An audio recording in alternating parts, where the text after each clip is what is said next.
Morjens yrittäjät!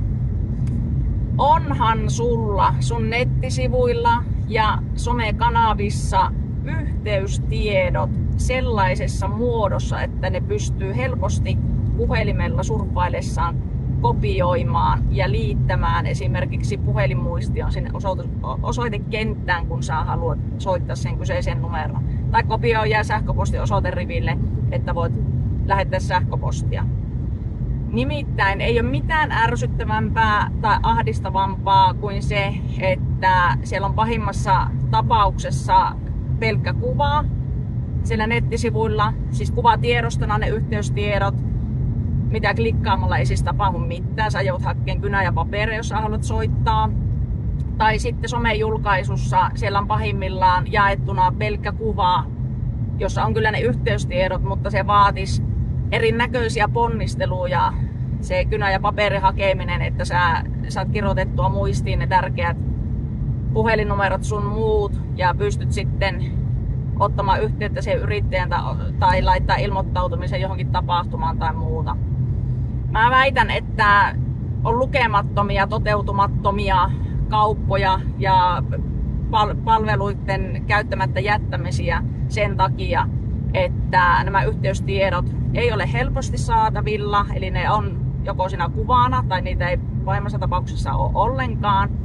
Ja se mahdollinen potentiaalinen asiakas on vaan perin kyllästynyt siihen, että se on saanut sitä tarvitsemaansa yhteystietoa heti, kun se hetki on ollut hänelle sopiva ja on jättänyt sitten palaamatta koskaan myöhemmin asiaan. Mulla itselle meinas käydä eilettäin ties monennenko kerran semmonen juttu, että mä olin jättää ilmoittautumatta erääseen tapahtumaan juuri tämän asian takia, että mä 1-5 kertaa näin kyllä sen ilmoituksen ja mietin, että olisipa hyvä juttu, tekisi mieli mennä, mutta kun sitä puhelinnumeroa ei siinä ollut, mihin olisi voinut ilmoittautua helposti kopioitavissa, niin mulla jäi tekemättä sen. Mä en kaiken kiireen keskellä vaan ehtinyt ikinä, kun mä näin sen ja se oli mulla mielessä, niin lähteä hakemaan kynä ja paperia, jotta mä olisin voinut kirjoittaa sen numero ylös ja lähettää sen ilmoittautumisen. No nyt tällä kertaa kyseessä oli kuitenkin sen verran kiinnostava juttu, että se tuli mun tajuntaan niin monta kertaa, että lopulta eilen sitten niin istuin illalla sohvalla ja taas se tuli mieleen ja sanoin miehelle, että nyt kirjan se puhelinnumero omaan kännykkään ja kerro se mulle kohta, että mä saan hoidettua tämän loppuun.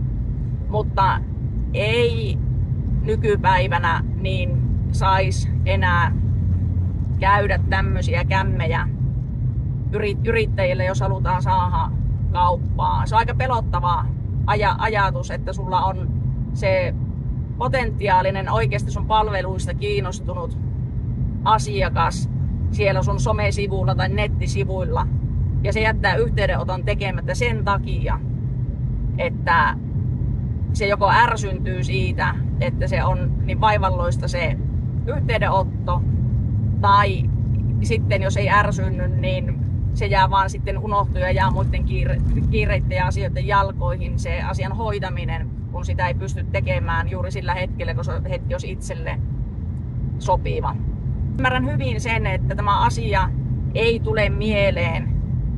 Varmasti se ei ole niin kuin itsestäänselvyys monellekaan yrittäjälle, varsinkin jos toimii ihan semmoisella toimialalla, että ei tarvi se sosiaalisen median tai nettisivujen kanssa olla hirveästi tekemisissä, niin sitä ei tule ajatelleeksi ja se on ihan inhimillistä, mutta nyt kun sinä näet tämän viestin ja katsot tämän videon ja hoksaat, että no ei vitsi, mulla taitaa olla just tuo juttu mun omilla sivuilla, niin korjaa se mahdollisimman pian kuntoon, niin ei mene sitten ohi mahdollisia tulevia kauppoja tuommoisen ihan pikkujutun takia. Ei mulla muuta. Mukavaa päivää sinne. Moi moi!